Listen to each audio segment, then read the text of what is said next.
When he finished his studies, Ignaz returned home to Budapest and to his family. For Emmanuel, my grandfather Ignaz was the greatest achievement of his life.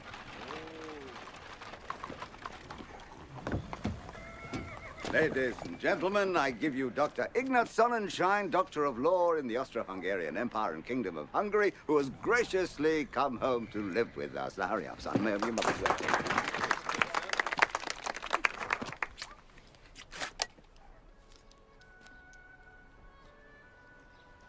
Baruch atah Adonai Eloheinu melech haolam, hamoitzi lechem min haaretz. Amen.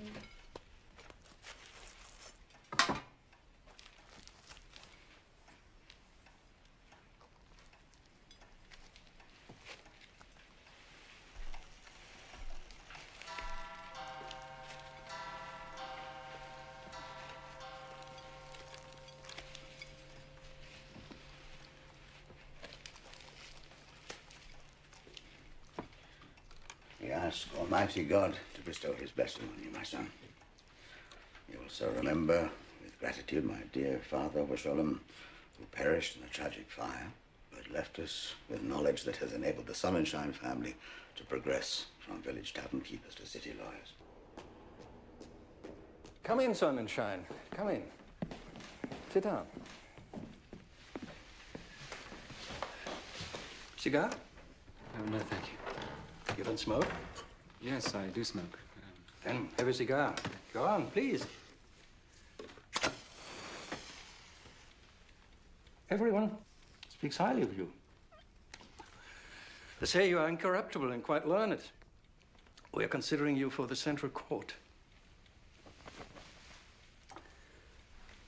I'm honored, sir, but perhaps I'm a bit young. No, not at all. I must speak frankly with you. I hope what I say will not offend you. It's not possible for the Central Court to have a presiding judge with a name like Sonnenschein. We'd like to promote you. We trust you. We need you. But you'll have to change your name to something more Hungarian. I see. Actually, this is just friendly advice, man to man. Nothing like an official request. Yes, of course, sir. At the end of the day, the decision has to be yours. Thank you, sir. I'm honored.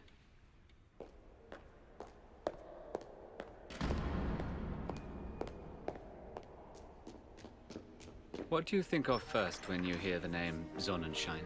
My lover. Suppose it's not me. They're me. What if it's someone not related to us at all? Someone Jewish? Not necessarily. Well, definitely not Hungarian. The Chief Justice told me that I'd have to change my name to something more Hungarian if I want to be a Central Court judge. What are you going to do? Don't cry, please, I beg you. Does this mean you intend to abandon the faith? No, Father, of course not. I would never. I swear to you. Neither would I. You want to change your name as well? Yes, Papa, I do. And you? A lot of other young doctors have done. Not just Jews either, but Slovak Serbs. I see.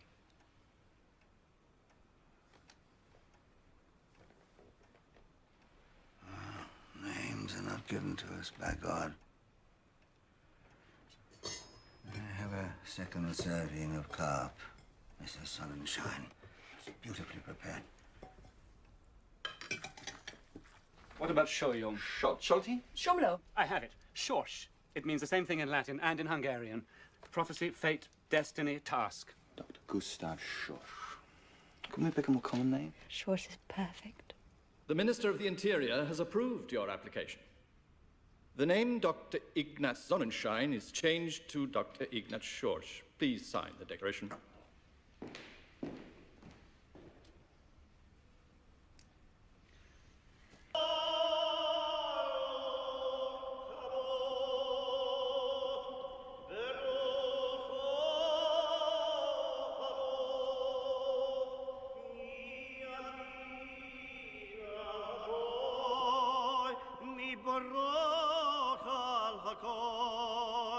Mi godoy al hakay Hariat me kudeshes li. Betabazu. Betabazu. Kudas mausha visroya. Kudus mausha visroya. Yevorechechu Adonai veishmerechu. Yoir Adonai pono velechu vichuneko. Yisu Adonai pono velechu. Veyosim lechu. Shalom. Amen.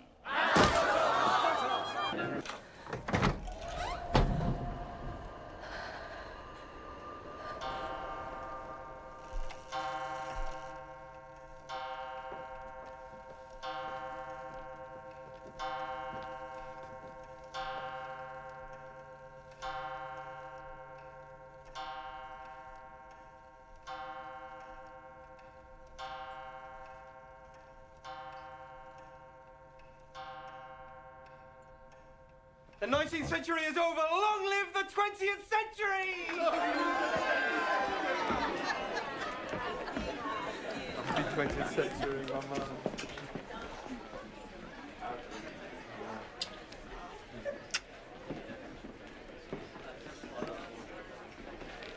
This is your father talking. Can you hear me? Long live the 20th century. Amen.